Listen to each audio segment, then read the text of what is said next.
right now. This is a true murder mystery. Emphasis on murder, emphasis on mystery. I felt like Lita's murder case looks like a true crime story, but it goes a lot deeper.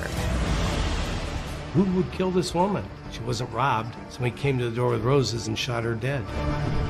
Was there a feeling that this had to be pretty calculated? She was shot with a 9mm semi-automatic handgun. No obvious suspect. Was she at all concerned about the fact that she was in an interracial marriage and that this was a difficult time in the South? It was not a welcoming place for a black woman to live. She said, I'm done. I'm packing up my stuff.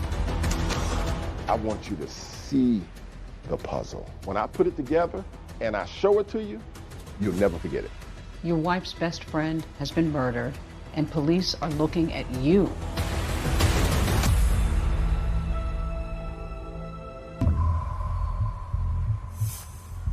It's a chilly, drizzly winter Atlanta morning, and 35-year-old Lita McClinton is suddenly awakened.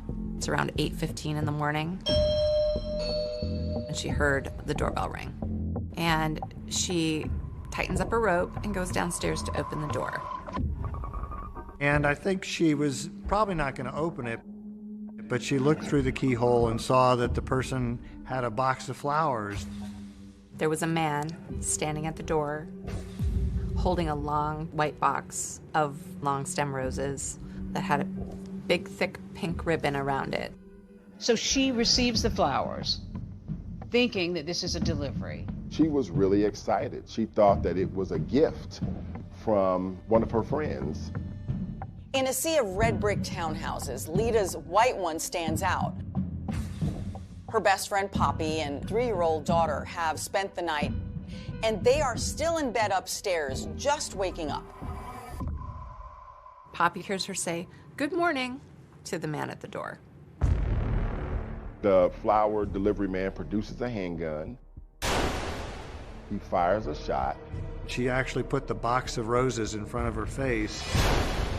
The second shot went right through the center of her head, and she fell with a large thud. Lita's friend Poppy was upstairs with her toddler, and right away she grabbed her daughter and hid her into a closet and said, "You gotta be quiet as a mouse." She didn't know if the gunman was gonna come for her. Lita's neighbor hears the shots, then sees the guy running like a bat out of hell, just booking it out of the complex, and he calls 911. The first police officer is only a few blocks away, and he gets the call, and so that police officer ends up holding Lita's hand. They thought Lita was completely unconscious, and yet she managed to squeeze his hand as he kept comforting her and telling her everything was going to be okay. And he said it was her comforting him. Poppy got out of the closet and called Lita's mother, and she couldn't get words out, and she finally just said, "Lita's been shot." Lita's mother called her husband. When they went to the hospital, they were put in a separate little waiting room. The doctor tended to Lita, and he came out about 30 minutes later and said, "I'm sorry."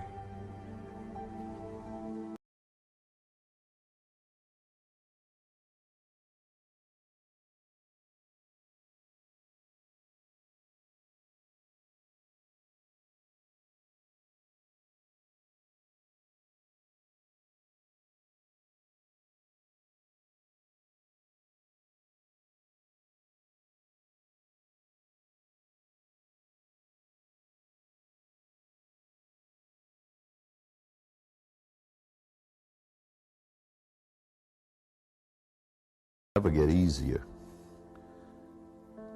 because she's gone. We should have gone first, not her.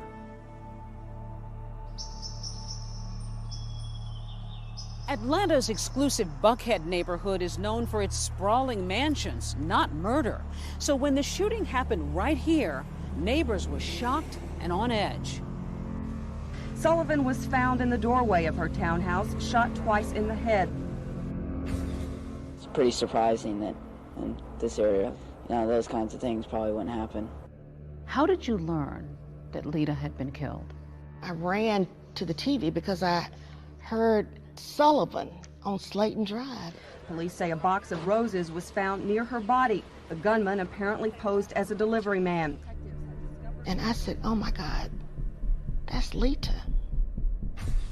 Detectives on the scene found a bullet fragment, 2 shell casings, and the box of roses. 2 gunshots from a 9mm penetrated the box. The weapon was never found. To this day, it's never been found. In this case, you had just a minor amount of evidence. At the time, it was the top story on the news, and law enforcement officers felt a great deal of pressure in order to bring Lita's killer to justice. For years, Lita's case was cold, buried underneath the weight of unanswered questions and fading memories. I'm Deb Miller-Landau, and I just wrote a book called A Devil Went Down to Georgia about the murder of Lita McClinton Sullivan. I covered this story for Atlanta Magazine back in 2004, and the more people I talked to, the more that I researched, the more I felt like I began to know Lita. So talking about the day that she died feels personal. The case was also personal to Clint Rucker, the prosecutor. When I came to Atlanta to meet up with him, I learned that one of his passions is puzzles, working from the outside in, which also translates to solving homicides. Where do you begin? How do you start to connect? When I'm putting together a puzzle, not only in real life, but also a murder case, I make an assessment about what it is I'm working with. I start to identify pieces of the puzzle that are foundational. Lita's murder case looks like a true crime story, but it goes a lot deeper. It's a story about love and loss and greed. Lita had been reared in Atlanta's black elite. On the surface, she was living an Atlanta dream. A prosperous upbringing. A very prosperous upbringing. The expectations for her life were pretty high. Black women have had to be exceptional in order to be seen. And that was the case then, and I think it's still the case now. One thing seems certain, a murder of this kind is personal. Was there a feeling that this had to be pretty calculated? Police knew almost immediately Lita Sullivan was the intended victim. Who would kill this woman? She wasn't robbed. Somebody came to the door with roses and shot her dead.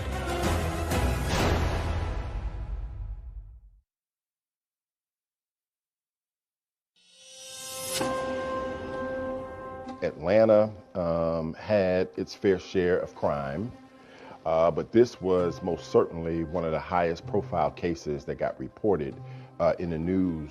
Sullivan was shot twice in the head. A box of roses found next to her body. Using a flower delivery man and shooting her, it was something that just kind of stuck out to me. Atlanta, Georgia, billed as a vibrant melting pot, a destination for creatives. But if you grew up in Georgia in the 1970s, as I did, you know this was a very different place then. One still emerging from the dark shadows of segregation and racial tensions. What was 1970s Atlanta like when she was sort of coming along? We've got African Americans that are kind of ascending into really prominent positions. Lita also is ascending because her parents are part of this movement. Lita's parents, Emory and Joanne McClinton, were both power players, movers and shakers in Atlanta. Emory McClinton was on the State Board of Transportation. Joanne McClinton was a member of the Georgia legislature. Joanne will tell you stories about being in really interpersonal meetings with Dr. King. She was the Maynard Jackson's campaign manager when he ran for mayor.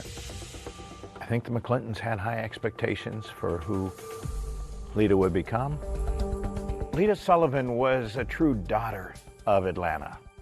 She was just a gem, very, very proper. And she had grown up in a world of cotillions, so she really was sort of that classic upper crust black person growing up in Atlanta. She knew where she was going.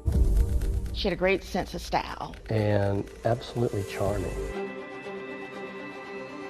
After high school, she went on to Spelman College. Her parents sort of hoped that she would enter the political arena like they were, but she was very much into fashion. She was working at a boutique at Lenox Square, and in walks this guy who had unruly curls and weird glasses and just immediately saw Lita and was taken with her. Fresh out of college, 24-year-old Lita is smitten with James, Jim Sullivan. He's a bit older, 35, and he's also white. He showered her with gifts. He just completely showered her with attention. He comes in, he dazzles her. What did you learn about him? I learned that what he saw was a fantasy in Lita. I think he looked at her as a young, very attractive, very smart African-American female. Another big difference between them is class. Lita has been raised in Atlanta's high society and Jim on Boston's gritty South Side. He grew up in a very middle to lower middle class environment. He went to Holy Cross College, got a bachelor's degree in economics. He always wanted more for himself. He always wanted to be a rich person, but it didn't seem like that was in the cards. He was an accountant. He was working hard, but he really wasn't getting ahead. But life is about to change for Jim Sullivan when he inherits a thriving liquor distributorship from his uncle, worth millions of dollars. Crown Beverages was worth around $3.2 million. Jim had become a wealthy man. So when the McClintons met Jim for the first time, they were like, who is this guy? He had this kind of manner that was very uncouth and brash, and they were sort of mystified about what their daughter saw in him. I mean, I think the only thing they had in common was that he was Catholic and they were Catholic as well. But everything else was complete polar opposites. Another concern, of course, was race. Remember, this is the 70s. Even though the country is watching color barriers slipping away on the hit show The Jeffersons, with Primetime's first interracial couple. Your parents have never gotten over the fact that I'm white. That's because you never got over being white. At that time, this was unusual. Georgia's anti-miscegenation laws that forbade blacks and whites to marry had only been repealed 10 years earlier. Still, despite their obvious differences, Jim Sullivan pops the question to Lita. So the McClintons were like, you cannot marry this man. They felt like Lita was really making a mistake and was kind of caught up in the exuberance of this relationship. Despite her parents' strong objections, Lita and Jim are engaged. But on the eve of her wedding, Jim drops a bomb. He tells Lita that he has been married before and that he has 4 children. Lita was shocked. And then, the very same night, Jim Sullivan blindsides his bride-to-be again. He whips out a piece of paper and he says, can you sign this? And then she looks down and sees that he's drawn up a prenuptial agreement. And she's like, what is this?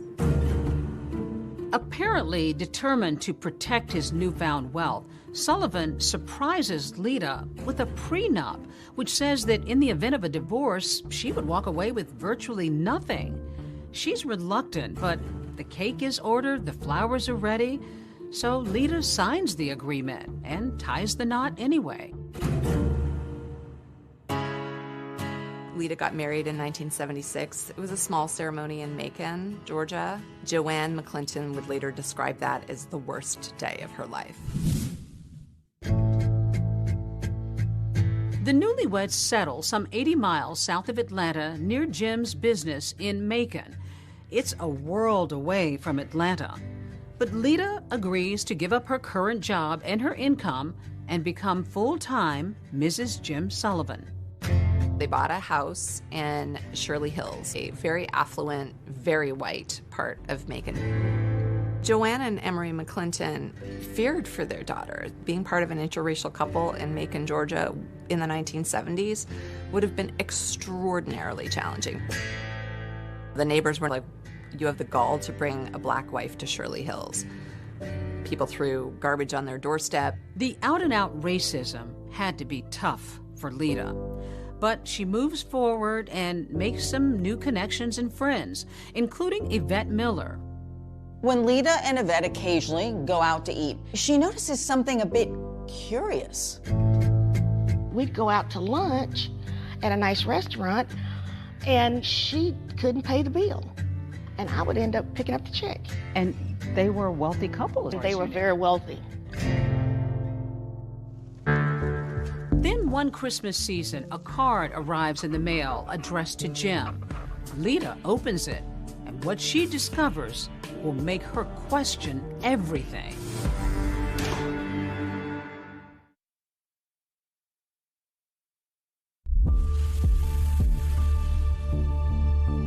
Lita and Jim Sullivan's first few months of marriage seemed to be going well. They were both intelligent, both attractive, definitely upper class, high society. But just beneath the surface, there's some obvious cracks. They seemed to be loving at first. At first. He was not that nice to her, and he was not that kind to her. Was he brusque? Was he brash? He was a bit arrogant. Even though he had all of these resources, he did not, in my opinion, take care of his wife. Friends say that the once generous millionaire has suddenly become a miser. He was notoriously cheap. He would wear his dead uncle's clothes around the house. He would use the sheath from the dry cleaning as saran wrap in the kitchen. He didn't want Lita to work, but he kept her on a very tight allowance where he gave her $150 a week. Did she express any discontentment with her marriage? When we were at those restaurants, Jim just does not give me enough money to take care of me and the house. You know, she clearly was not happy.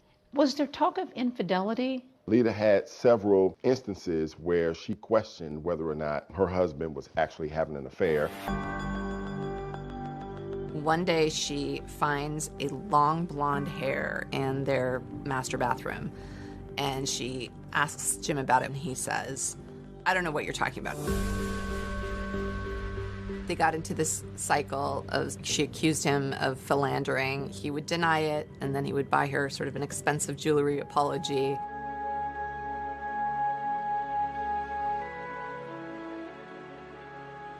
Then, during the holidays one year, Lita makes another stunning discovery. A Christmas card came addressed to Jim. She opened it. A woman wrote in something like, "Missing your kisses." The woman's return address was on the envelope, so Lita went and spoke to her, and the woman said that she had been having an affair with Jim. Lita is distraught and goes home to be with her parents in Atlanta. But her husband manages to lure her back, increasing her weekly allowance in a now post-nuptial agreement. Now it's $300 instead of $150 a week, but it still shows that all of their assets belong to Jim. That's right, the successful business, Lita's Mercedes, multiple properties, even her jewelry, still belong to her husband in the event of a divorce. But in an attempt at reconciliation, Lita signs the postnup. Just a few months after Lita signs that agreement, without Lita knowing, Sullivan decides to sell Crown Beverages for $5 million. And that's not all. He tells her they're moving to Palm Beach, Florida. Lita was in shock. She had any clue that he was going to whistle her down to Palm Beach.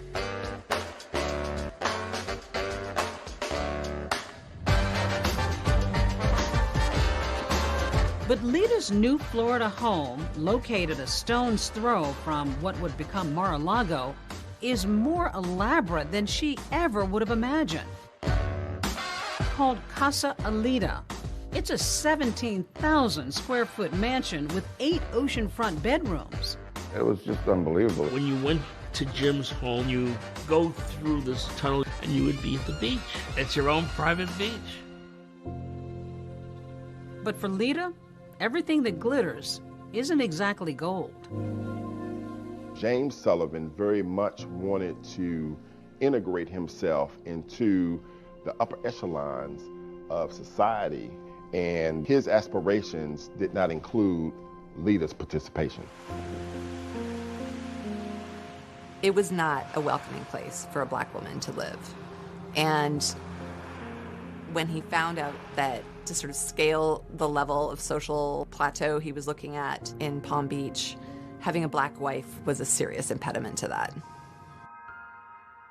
She was left out of some affairs, and she really became upset. So even though they had money, this is a moneyed crowd, didn't really matter though. He was barely rich compared to Palm Beach. Did he want to be in that crowd? Oh yes, he wanted to, be accepted as one of the rich and famous. It doesn't take long before Jim starts to flirt with other women. And it's at a cocktail party that one particularly elegant Palm Beach woman catches Sullivan's eye. Jim sees Suki Rogers, who is a Korean-born socialite. She was telegenic. She had a spicy personality.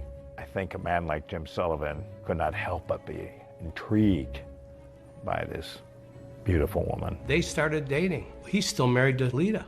By now, the Sullivans have been married nearly 10 years, but things are about to explode. Lita finds women's lingerie in their master bed.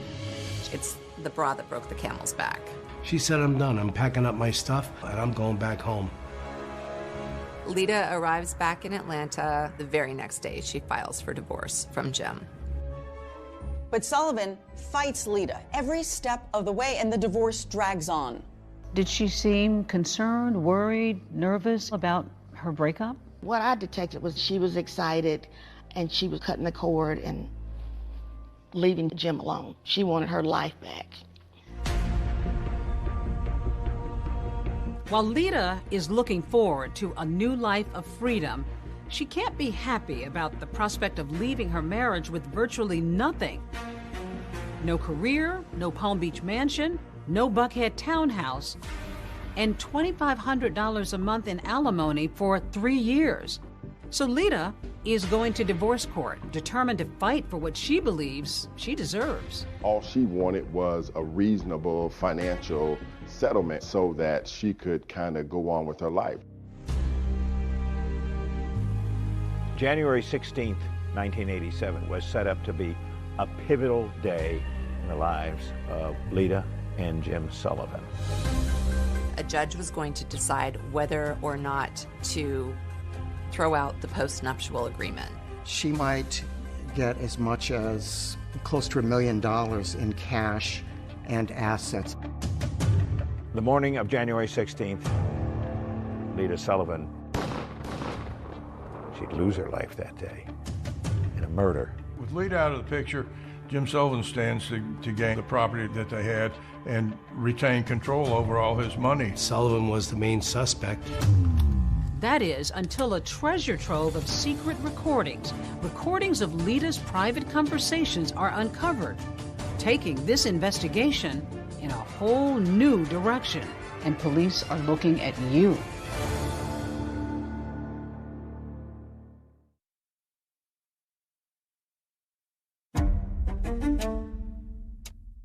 You make a big circle and you put everybody in it that's close to Lita. Everybody's a suspect. But the first one would be the husband. The first and obvious suspect was James Sullivan. who stood to gain everything from her death, all the property, all the monies, and who was contesting the divorce. Detectives went down to speak to him in Palm Beach, and they put him through a polygraph. Jim Sullivan not only passes the polygraph, but there's something else. He has an alibi that puts him nearly 700 miles away from the crime scene. James Sullivan was actually in Palm Beach at the time of Lita's murder. When you first look at it, it looks pretty cut and dry. When you interview all the people involved, everybody points in one direction, towards the husband. But when you sit down and look at the facts, I'm not so sure that the husband is the person that committed the crime.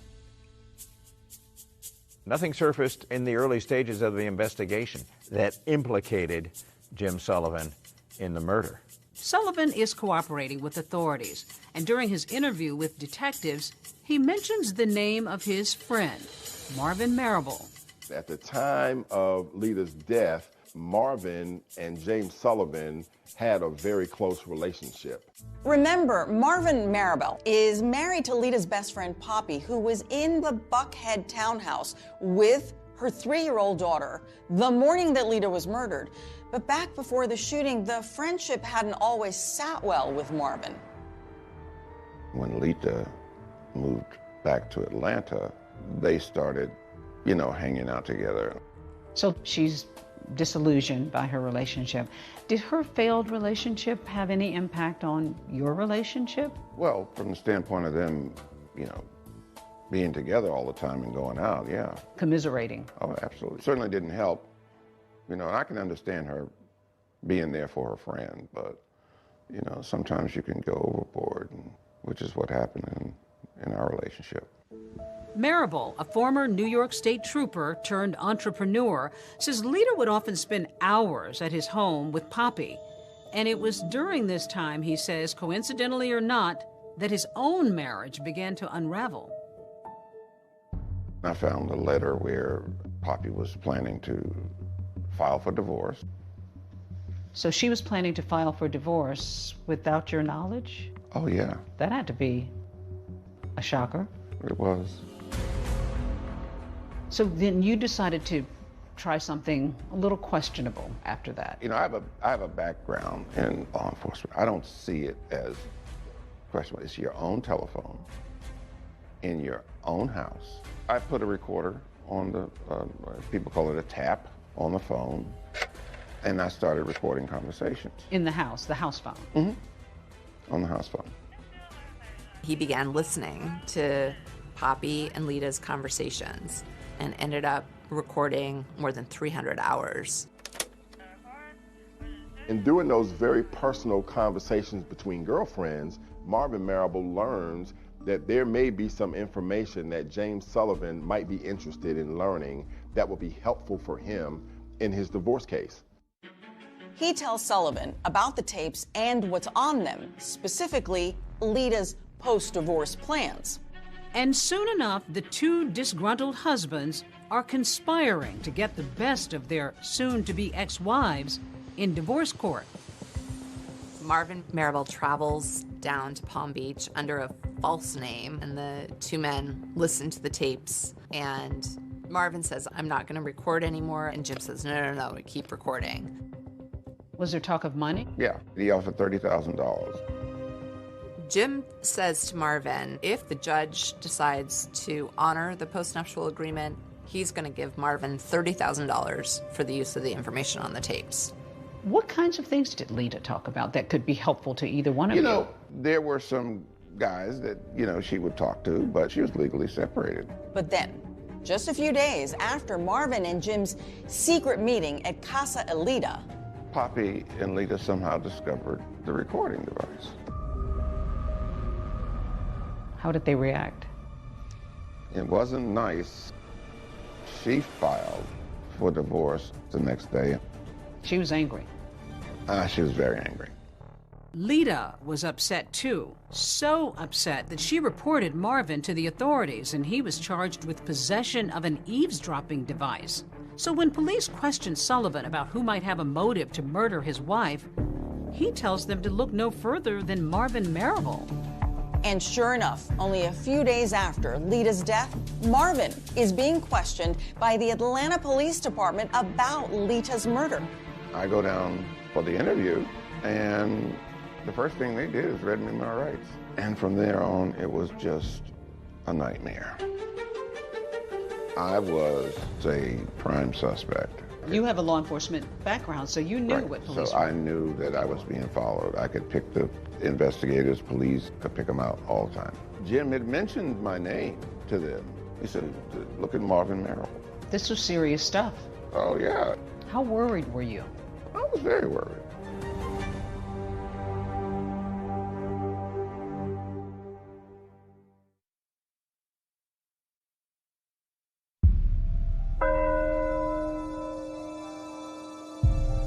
Joanne and Emery McClinton were beyond devastated. Their eldest daughter was dead. Just 3 days after Lita's murder, they held a funeral. Days dissolve into months, and authorities are no closer to finding Lita Sullivan's murderer. The case is just sort of growing colder and colder by the minute. And while Marvin Marable might have been angry at Lita for pressing those charges against him for eavesdropping, there was no evidence he was responsible for her death. I know that people get wrongly accused, wrongly convicted, and so the only saving grace is the fact that I knew I was innocent. By process of elimination is you can determine the pieces that don't fit. And just eliminate them. The way in which we eliminated Marvin Marable as a suspect, there was just not enough to connect him directly to the crime itself. As for that eavesdropping device charge, Marvin was put on probation, which he completed, and then he was exonerated. But on those recordings Marable made, Lita had talked about other men, something that her soon-to-be ex-husband Sullivan pointed out to police. He made allegations that she was participating in extramarital affairs, and that perhaps this was the action of, you know, a disgruntled boyfriend. We have a lot of major players. At this point in the investigation, we have a lot of suspects. One of the first men police question is a professional athlete. Lita and him had been friends when she was in Palm Beach. The police quickly found out that he was in prison for drug possession. That athlete is behind bars when Lita is killed, so clearly he can't be the trigger man. Then investigators turn their sights to a prominent Atlanta businessman. And he and Lita had been childhood friends, and they sort of rekindled their friendship. And they realized that he had no motive, and they found nothing that connected him. Authorities also take a hard look at another suitor who had taken Lita to dinner the night before her death, and get this, had also given her 2 roses.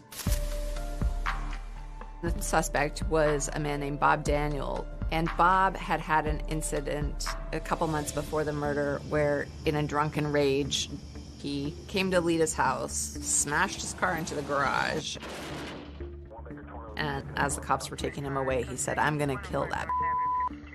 So, serious red flag. But that lead didn't go anywhere either. Bob had just had quadruple bypass surgery. You know, the police ultimately decided that Bob had nothing to do with it. It's the unknowing that makes it so difficult.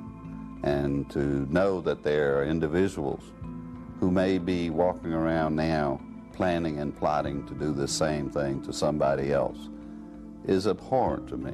I remember having the impression it was like a festering wound for them. The McClintons want to draw attention to a $25,000 reward in the case. The cause of finding justice for Lita became their obsession, became their passion.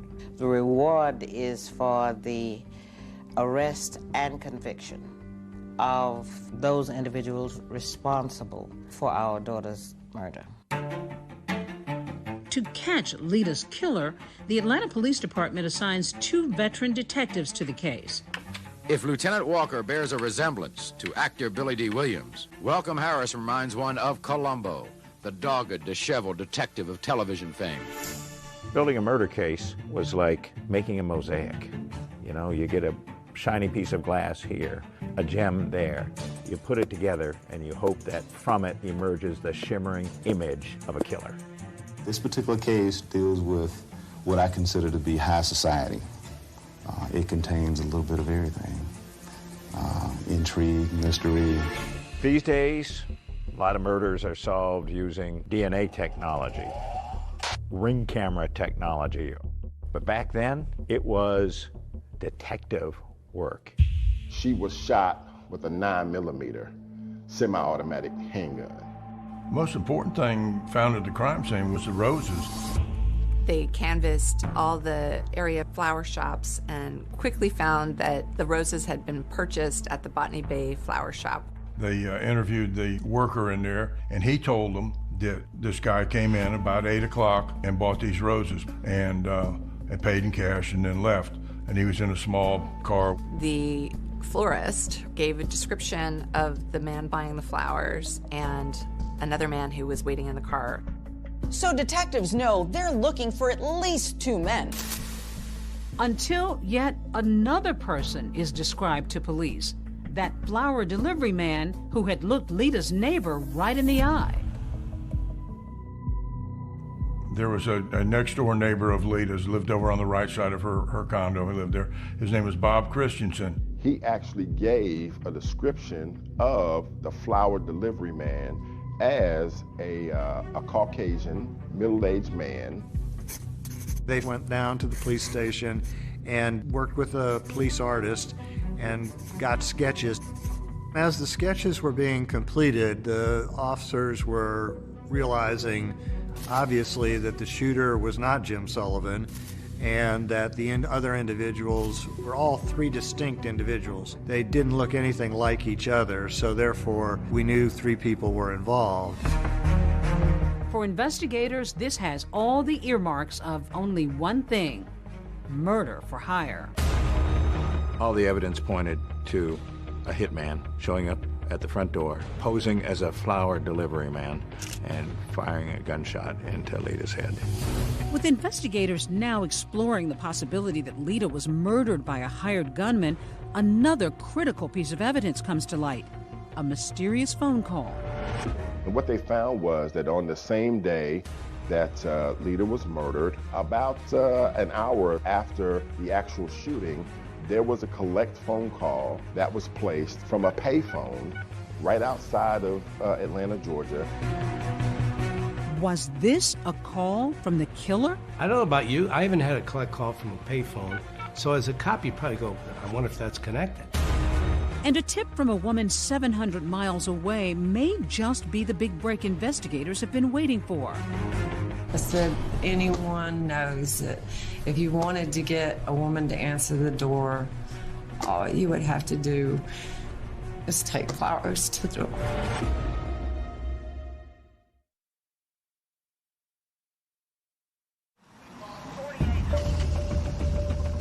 This was a huge puzzle of a case.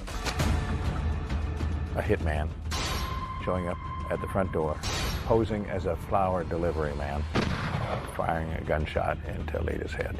How did your puzzle-solving skills come into play? You figure out what fits and what doesn't fit. I want everyone listening to this to know that I am absolutely innocent. The loss of a daughter. They still don't have the murder weapon. But they do have witnesses. Do you know anybody can possibly take care of my problem for me? Because I need some help here. Anyone knows that if you wanted to get a woman to answer the door, all you would have to do is take flowers to the door. She suggested the flowers. She suggested the flowers. You actually brought in a doorbell. Why? To have that sense of what Lita Sullivan experienced right before her murder. She's about to meet her maker.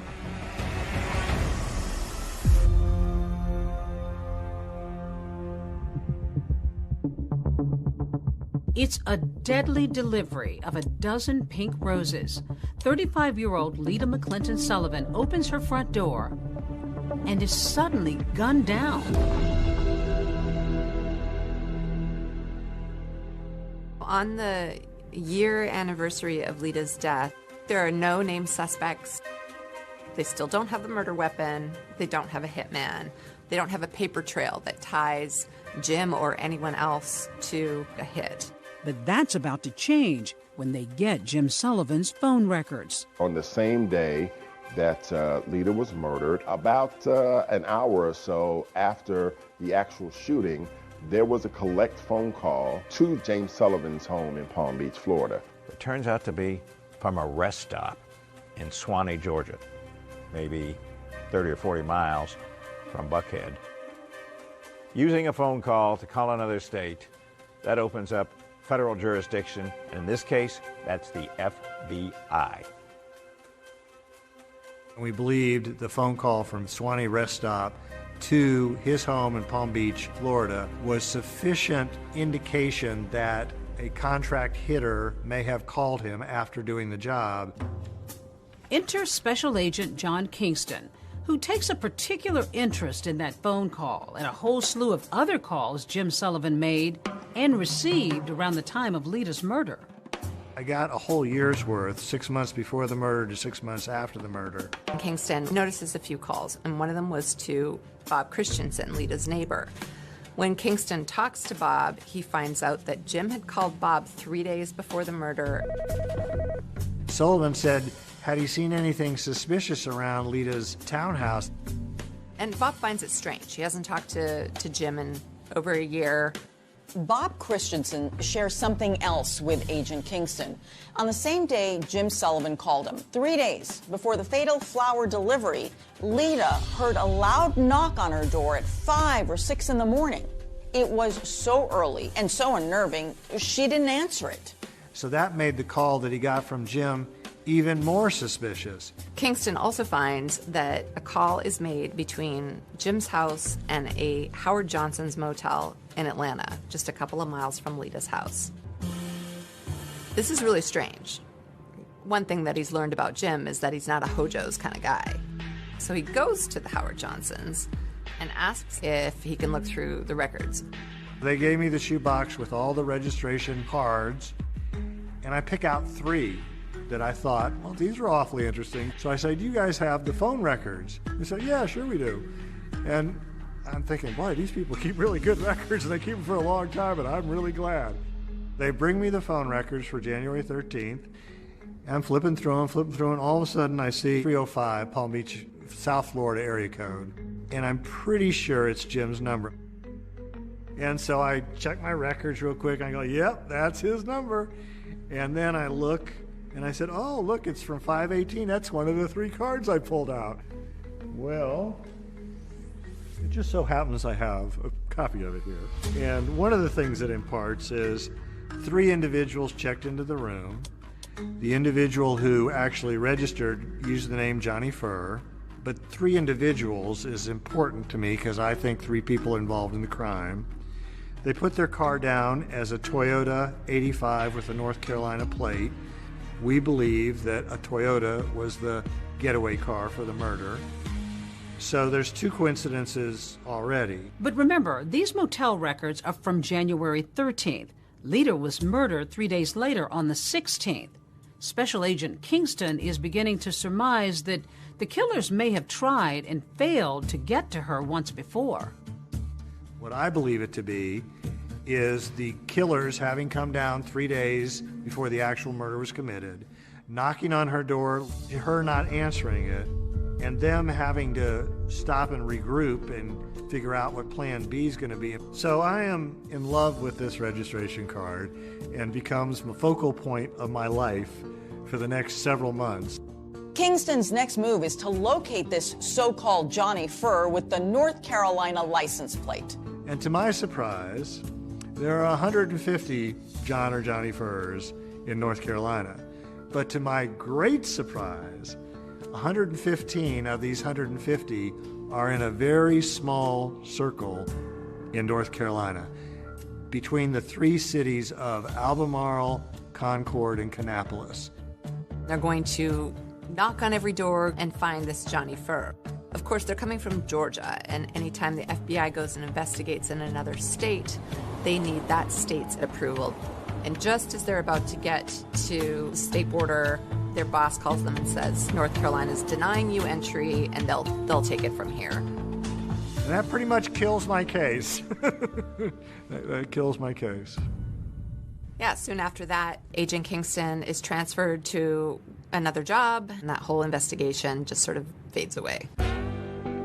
Meantime, in Palm Beach, Jim and Suki are living the high life.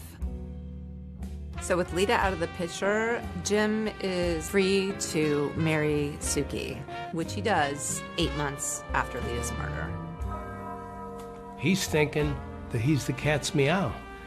Eating in restaurants in Palm Beach, going to parties, got another attractive woman on his arm.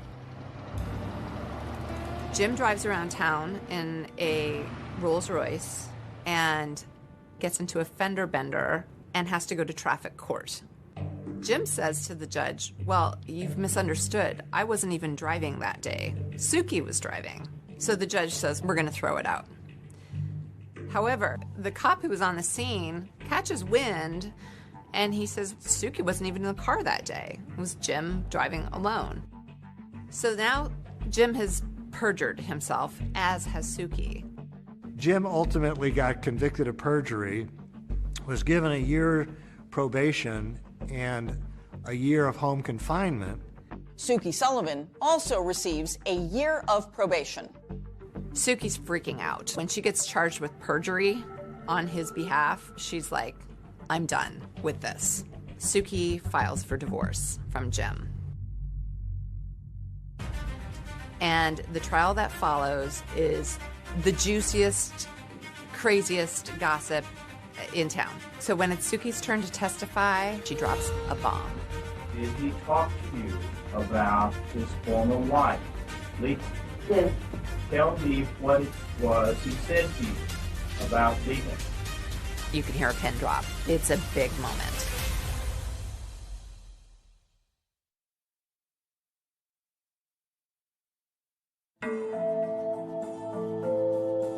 After 33 months of marriage, Suki files for divorce from Jim. Not surprisingly, it's another disputed divorce.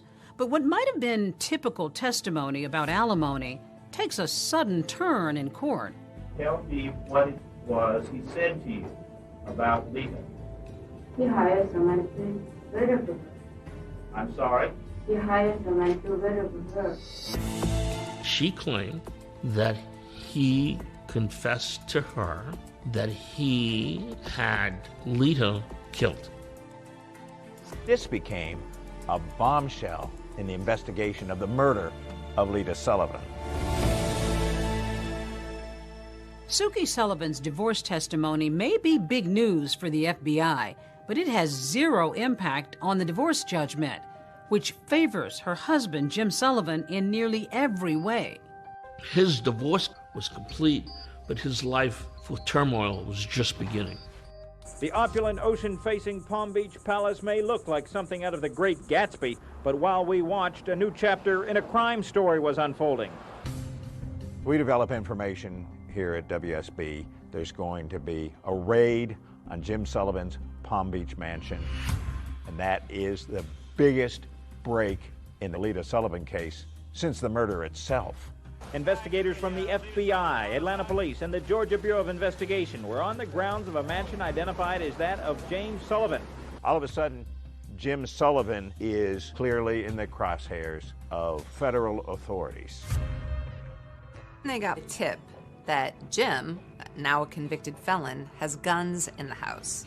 Of course, you're not allowed to have guns if you're a convicted felon. So they put together a sweeping affidavit to get a search warrant. We did see a number of guns loaded into a car and this box carried out. When they found the guns, he was in violation of his probation, and so he went to jail for 9 months. All this time, a federal grand jury has been convening in Atlanta. They've got what they found in the mansion. They got what they found in the phone records. They've got Suki Sullivan. They've got the neighbors. What they don't have are the identities of the hit team. There's a problem, though. We, under the federal government, have a 5-year statute of limitations, which is going to be up on January 16th of '92. With 5 or 6 days to go before it expired, the U.S. Attorney made a bold decision. We're going to take our best shot with what we got right now, so they indict Jim Sullivan. Jim Sullivan is indicted on multiple counts of arranging Lita's murder for hire through interstate phone calls. Millionaire James V. Sullivan is on trial in connection with an alleged murder for hire plot. Here he arrives for the first day of trial testimony. It was a trial that transfixed Atlanta. I mean, it was something we were covering on basically a daily basis, but we couldn't have it on camera because it's federal court. It looks like the family is finally going to have some accountability for the murder of their daughter, Lita. The prosecution suggests the killers were calling Sullivan from the rest stop to say the job was done. The defense suggests otherwise. Jim Sullivan is lawyered up with the best criminal defense lawyers that you can find anywhere in Atlanta and maybe in the whole country.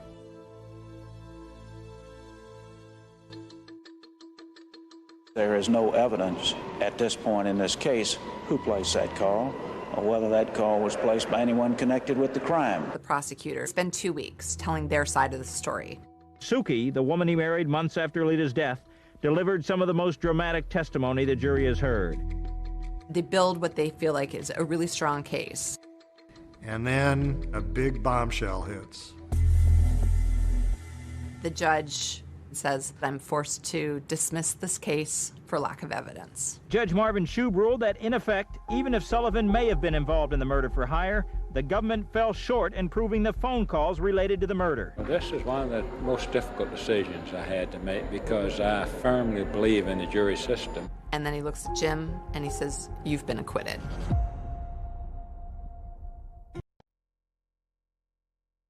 This was ultra shocking. Suddenly it's over, and Jim is a free man. I want everyone listening to this to know that I am absolutely innocent. I had nothing to do with Lita's death. Her death was a great tragedy, and I thank God and my attorneys that this ordeal is over. The family at that point, I guess, is just sort of at a loss. How devastating was that for them? They felt like the justice system had let them down. I was not expecting this. It's extremely difficult. The system today is weighed in the favor of the defense. James Sullivan seems to have gotten away with murder. But Lita's parents aren't giving up. They file a wrongful death suit in Palm Beach, Florida, and they win. We, the jury, return the following verdict. The jury deems that Jim is guilty of wrongful death. Total damages of the estate of Lita McClinton Sullivan, $4 million. But Sullivan is able to hide his assets and not pay any of the civil judgment. Jim Sullivan appealed their civil judgment, and he won by having the Florida court say that they had filed it after the Florida statute of limitations. Once again, Jim has wiggled out of any responsibility, and the family is left dumbfounded. Until a call is received out of the blue. A young woman comes forward. It proved to be the break in the case that everyone was looking for.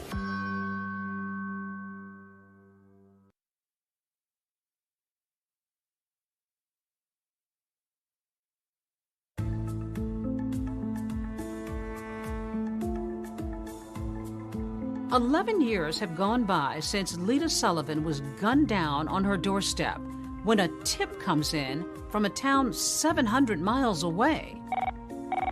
A call is received out of the blue, and the individual calling is an attorney in Beaumont, Texas.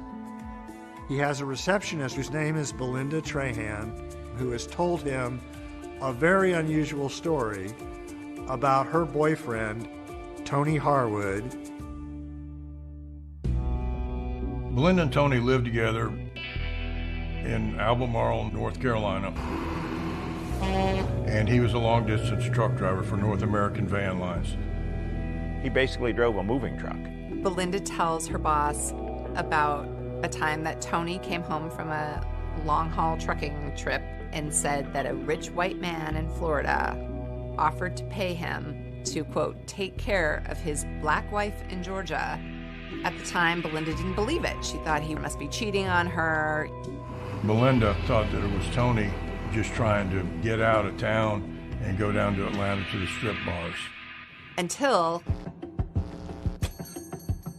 he took her to meet this rich white guy in a diner somewhere, and he got a wad full of money.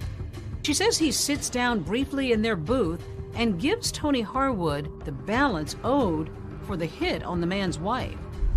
Belinda Trahan tells her boss that soon after this bizarre trip, she broke up with Tony Harwood and moved to Texas. But now, 11 years later, she says that he mysteriously reached out to her again, asking her to meet him at a nearby truck stop. She's afraid that he may commit harm to her. And it's this new tip from Belinda Trahan that sends Georgia authorities to the Lone Star State, turning up the heat on an otherwise cold case. Georgia Bureau of Investigator Agent John Lang takes a detective from the Atlanta Police Department and goes down to Texas to talk to Belinda. She was with Tony when they met this mysterious man at this diner that they were meeting at. We wanted to show her a lineup of pictures in hopes that she could pick Sullivan out of it. And she takes her pink fingernail and taps right on Jim Sullivan's face and says, "This is the man." My plan of attack was to get some recordings with her and Tony. So we got her to get in touch with Tony again. She's talking to him and trying to coax information out of him, knowing John Lang is listening on her end. And Tony gives enough information that places him at the scene at the time. We had the phone calls with Tony. She picked Jim Sullivan out of the lineup, but there was still more investigation to do. We really didn't know who Tony Harwood was. John Lang knows that Tony worked at North American Van Lines. So he calls up North American Van Lines and he says, "Hey, you don't happen to have your records from 11 years ago?" And the guy says, "Yeah, there's some boxes full of files up in a musty attic. You're more than welcome to go poke around." We went up into a hot attic and opened the first box that I went through. And about the third document I looked at was Jim Sullivan. His address was on it, Palm Beach, Florida. His signature was on it, and Tony Harwood's signature was on it. He finds a bill of lading showing that Tony Harwood moved furniture for Jim Sullivan 2 months before the murder. And it's the paper trail he needs. It's like the jackpot. Astounding. I don't know any other way to explain it. I mean, open this box and like the third record I look at, here it is. I mean, it just like it was meant to be. On a Sunday morning in April of 1998, John Lang and local authorities go knock on Tony's door in Albemarle, North Carolina. Tony answers the door. And he said, "You know, I've been waiting on you boys for a long time." They take Tony to the Albemarle police station. Lang interviews Tony for 3 hours in this tiny room. But at the end of the day, Tony admits to taking money from Jim, $25,000, to take care of Lita. He also tells the detectives that he wasn't the one to pull the trigger, but that he was there the day of the murder. He went through the whole case, and throughout the interview, he incriminated himself even more. I mean, admitted that he was there. He knew what happened. So he was arrested for murder of Lita Sullivan, and we took him back to Atlanta that day.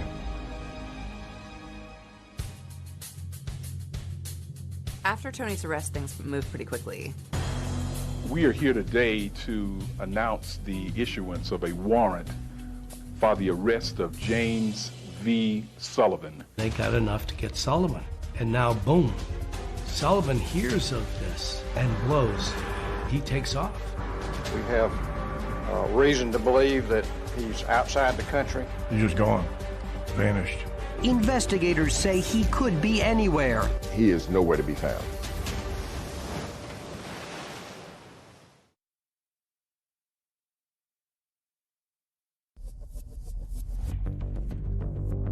We certainly do not know where Mr. Sullivan is. We have reason to believe that he's outside the country. More than a decade after his wife Lita was murdered, Jim Sullivan seems to be playing a game of catch me if you can with authorities. There is an international manhunt for James Sullivan.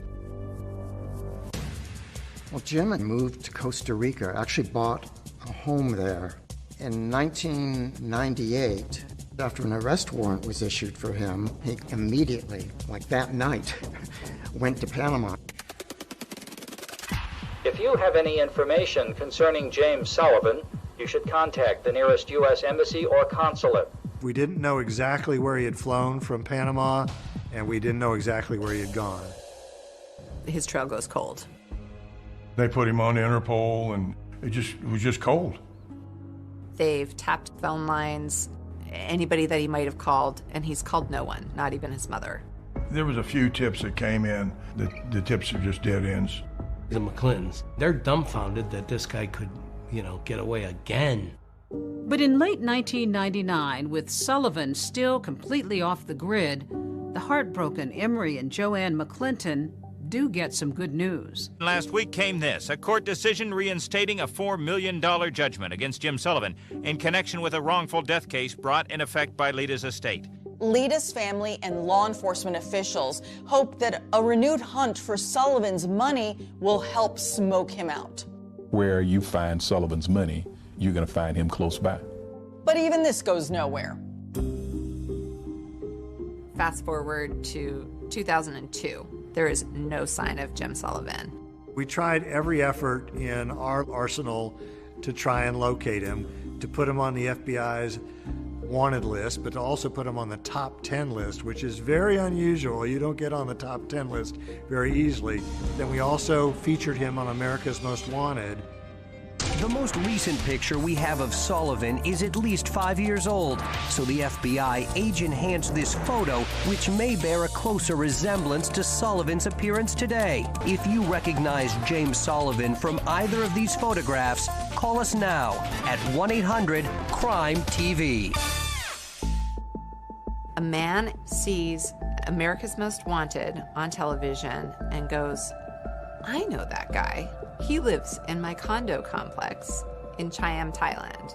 And sure enough, he calls the authorities. He went to Panama, to Venezuela, and eventually to Thailand, where he got a beachfront condo. He spends his days walking on the beach, sitting by the pool, occasionally playing tennis, as though no other troubles in the world. The Thai police knock on Jim Sullivan's door on July 2nd, 2002, and say, you're under arrest. The McClintons can hardly believe it. We found out from the FBI, and that was a moment of jubilation. 15 years is a long time to concentrate on the loss of a daughter. And we had determination, and we had the will, but we also had all of these individuals behind us.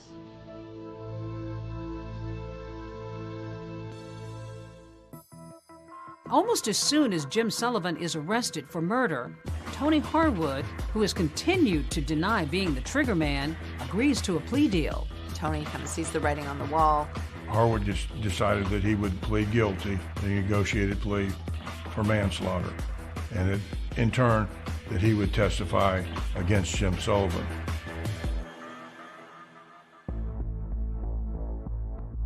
It took 2 years, but he finally was extradited back to Atlanta in 2004. He got off the plane. He was wearing a single shoe because he had such terrible gout in his foot. But he gets off and gets taken to Fulton County Jail.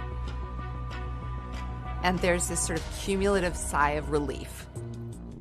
To be clear, Sullivan being tried for murder in Georgia is not double jeopardy. For one thing, it is a state case, and the previous one was a federal case, and that specifically was for arranging Lita's murder for hire over the phone. The elected district attorney appoints me along with a couple of other lawyers to prosecute the case. This was a huge puzzle of a case. Right. How did your puzzle-solving skills come into play? There's no cutting corners, and you spread the pieces out, and then you figure out what fits and what doesn't fit. And that's kind of what the prosecution of James Sullivan was like.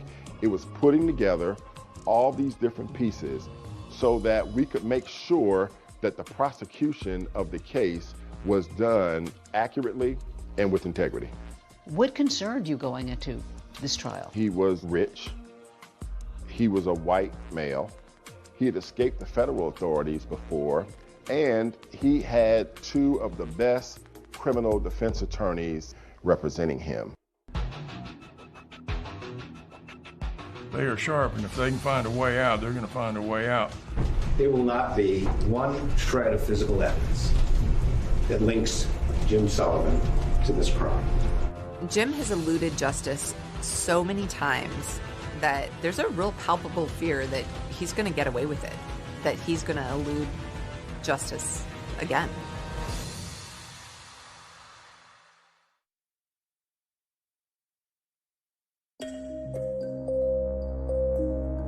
After nearly 20 years, Jim Sullivan is finally on trial here in Fulton County for the murder of his wife, Lita. For her heartbroken parents, this day couldn't come soon enough. The pain, believe it or not, it increases. It does not decrease. The shock decreases. The depression decreases. But the pain continues. It was an A-team of prosecutors, great courtroom performers. Clint Rucker was the lead prosecutor, and Anna Grain, Kelly Hill, Sheila Ross. And the evidence will show that the person who sent that hitman to Lita's door is the only person in the world who could have profited from her death. It is the only person in the world who met Tony Harwood and paid him off for killing her. And is the only person in the world who fled halfway around the world to avoid facing you. Jury was 9 women and 3 men. The jury is also racially mixed. Jim Sullivan had Ed Garland and Don Samuel, again, the people who won that big courtroom victory against the feds. What the state relies on is 2 types of evidence. Circumstantial evidence, and then the testimony of con men. The state initially started out the nature of the crime and what happened that morning. I heard 2 sounds. They sounded to me like steel hitting steel. I just didn't want to believe that it was a gun. And so I hesitated for a second, and then I really knew that it was a gun. She was able to squeeze my hand each time I spoke with her, like she understood what I was saying. And for many, many years after this, I thought that's all it was. And then one day I realized that she was comforting me more than I was comforting her. That was the sort of lady I felt she was. They had the phone calls that the FBI had found. There was a call from this room to Mr. Sullivan's home at 7:44 in the morning. But all this testimony notwithstanding, it's Belinda Trahan and Tony Harwood who everybody wants to hear from. Belinda Trahan was the most important witness in the case. He told me that some white guy who wanted to take out his black wife. I didn't believe it. Why not?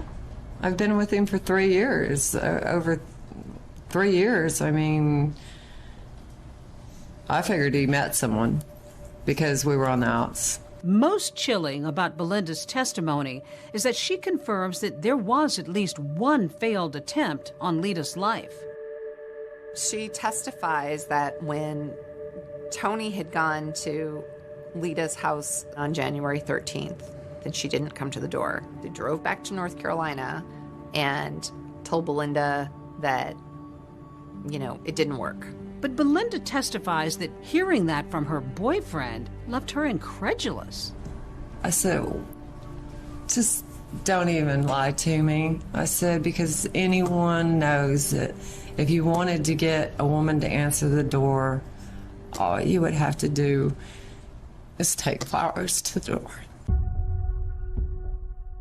Did you in any way mean for that to be a suggestion as to how to get the job accomplished? No, not at all. Here's Belinda Trahan, and she is falling on the sword about what she did. She suggested the flowers. She suggested the flowers, and she admitted that on the stand.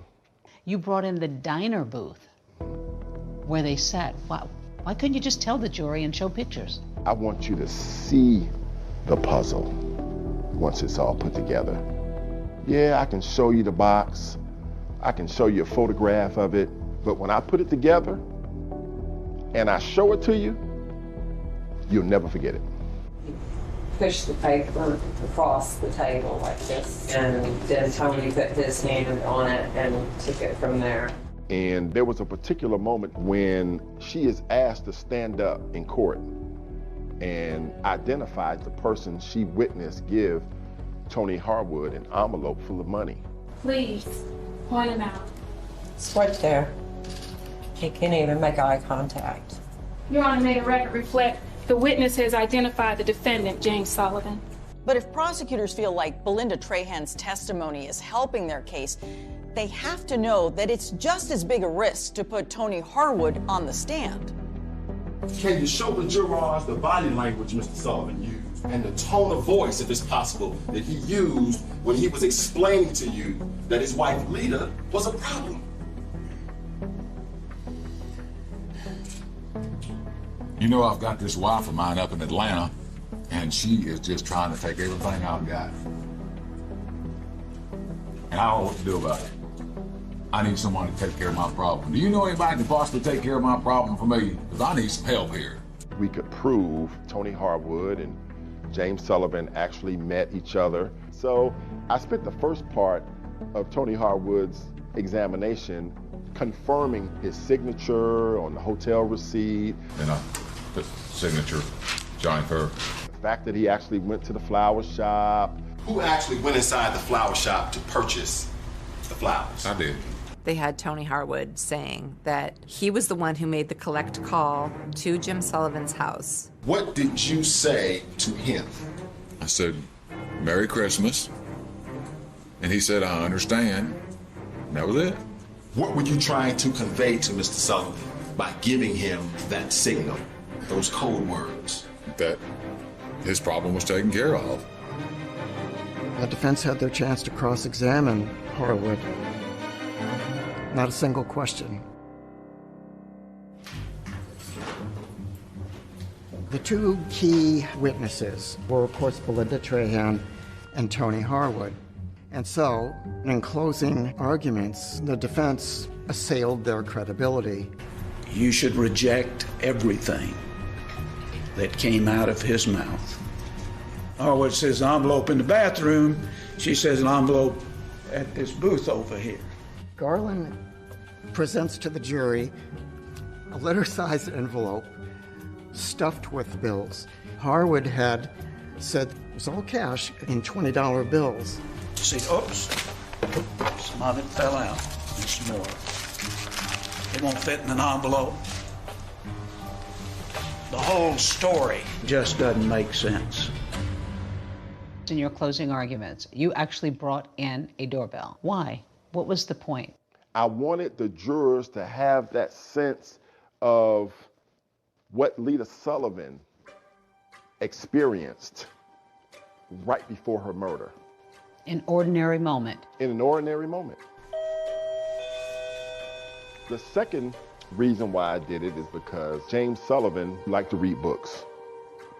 And one of his favorite authors wrote a book called For Whom the Bell Tolls. I am going to ask you through your verdict of guilty to each and every count to tell James Vincent Sullivan for whom the bell tolls. Tell him that it tolls for thee. For you.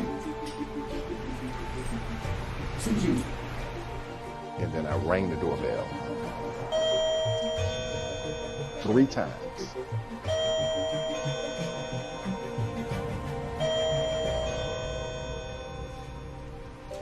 As the jury goes out to deliberate, I think there's a real fear. Are they going to do it this time, or is it going to be like every other time?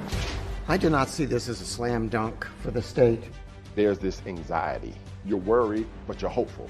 I don't care who you talk to that does this kind of work as a litigator. They will tell you, oh, I can look at the jurors and I probably can tell you what they're going to do. No, you don't.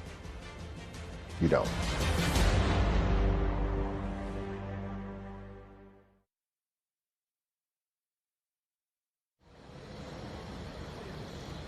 This is breaking news. We do have breaking news at this hour. The jury having reached a verdict in the trial of Jem Sullivan. The jury came back within a few hours on the same day. It was so silent, and the tension was just palpable. There's this anxiety. You don't know what it's going to be. You don't know how it's going to turn out. And you're worried, but you're hopeful. It's hard not to think of Lita's family, her parents especially, after so many fits and starts to win justice for their firstborn child. It comes down to this moment. The judge says, "Ma'am, would you publish the verdict?" And then from that moment until they get finished, nobody is breathing. Count 1, malice murder. We, the jury, find the defendant, James Vincent Sullivan, guilty of malice murder. I got a chance to hug Emory McClinton. I had never been hugged so tight before. This was his baby. And we had finally, after 19 years, brought that man a sense of satisfaction. I'll never forget it. The conviction of James Sullivan was the biggest puzzle that I had solved in my career. And it is one that gave me the most satisfaction that I had ever experienced as a prosecutor. The court hears victim impact statements. What a loss it was to have Lita gone from their lives. I dream of Lita often. She is smiling and walking in my direction, and I in hers. But we never reach each other. The jury came back and gave him life in prison without the possibility of parole. I am so very pleased, and I'm happy.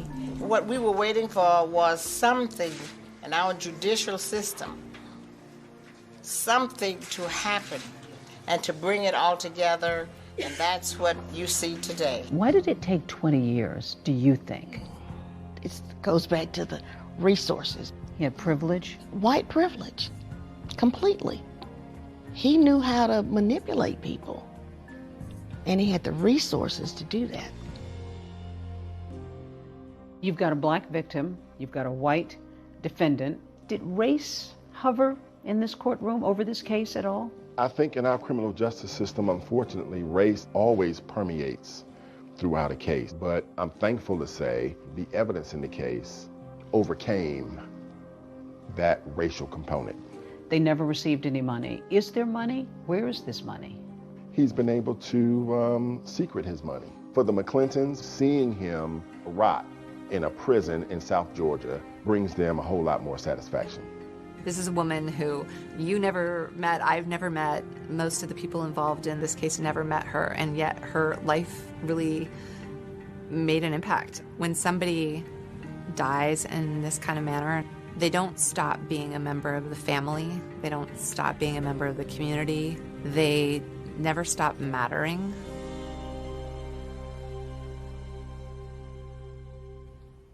David Tony Harwood was released from prison in 2018 after serving his 20-year sentence. Jim Sullivan remains behind bars with no possibility of parole. As for the other two men who were seen at that flower shop, no one else was ever charged. That is our program for tonight. Thanks for watching. I'm David Muir. And I'm Deborah Roberts. From all of us here at 2020 and ABC News, good night.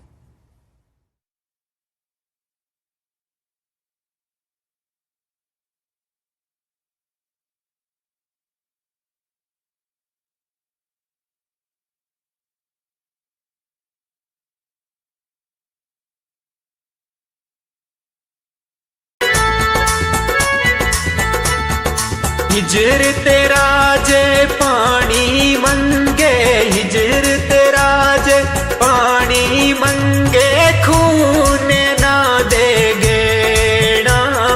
दिल करदा तेनू कोल बिठा के दर्द पुराने छेड़ा।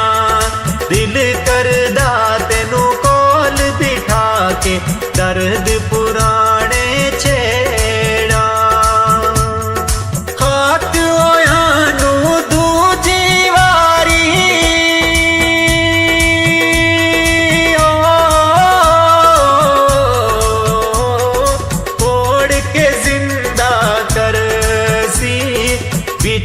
मैदान कयामत वाले हर कोई लेखा परसी।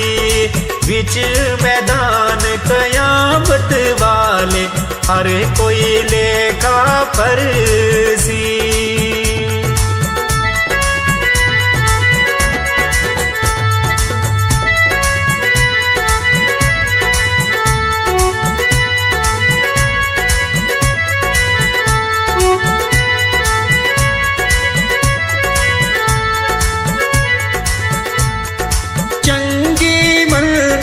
सजना कोलो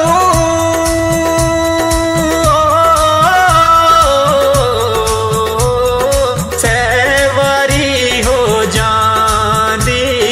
यार यारां दा गिला नहीं कर दे, असल परीत जिना दी। यार यारां दा गिला नहीं कर दे, असल परीत जिना दी। यार अवाले रब दे देवे इजाजत राया। दिल दी नगरी खाली हो गई, कंड कीती जद पाया। दिल दी नगरी वे खाली हो गई, कंड कीती जद पाया। मान न करिए रूप गणे दा,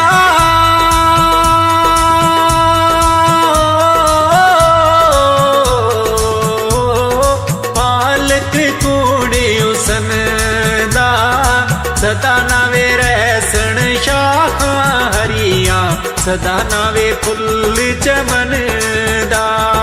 सदा नाए रहसन शाखा हरिया, सदा नाए फुल चमन दा। बेकदरा नल प्यार वदा के, बेकदरा नल प्यार वदा के, दुख वे उठाया पारा। दिन भी टुटिया आस भी मूकी, जहाँ बेकदरा यारा। दिल भी टुटिया आस भी मूकी, जहाँ बेकदरा यारा।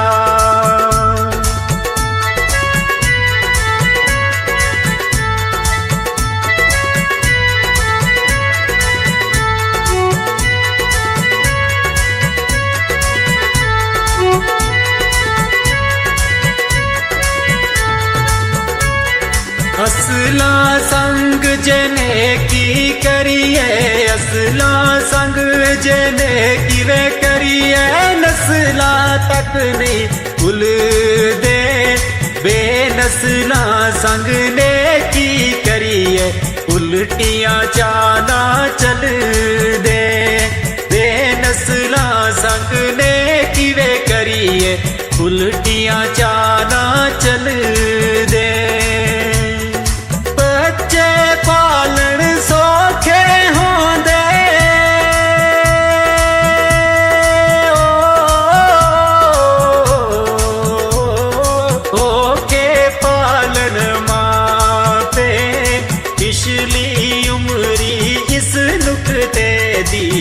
समझ आ जांदी आपे पिछली उमरी इस नुक्ते दी समझ आ जांदी आपे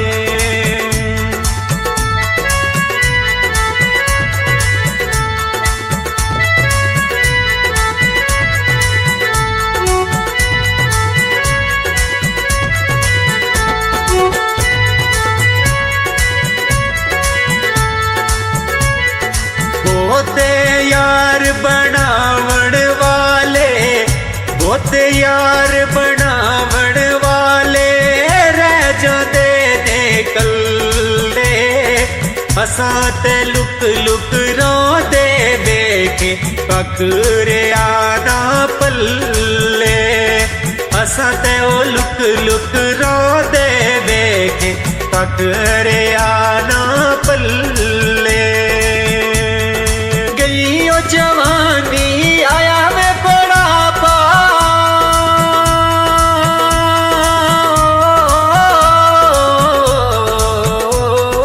जाग पईया सब पीड़ा हुण किस कम मोहम्मद बख्शा सौंफ जवैन हरीड़ा हुण किस कम मोहम्मद बख्शा सौंफ जवैन हरीड़ा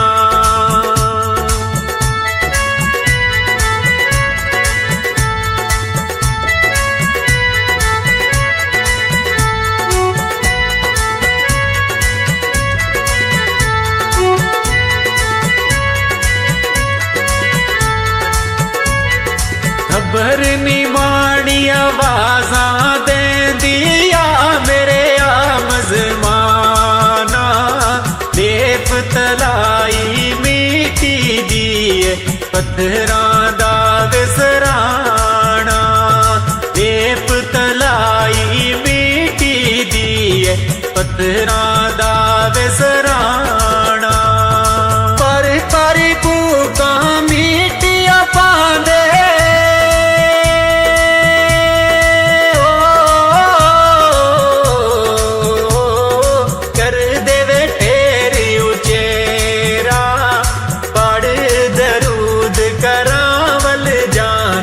पत नहीं पांदे फेरा पढ़ दरूद करावल जादे पत नहीं पा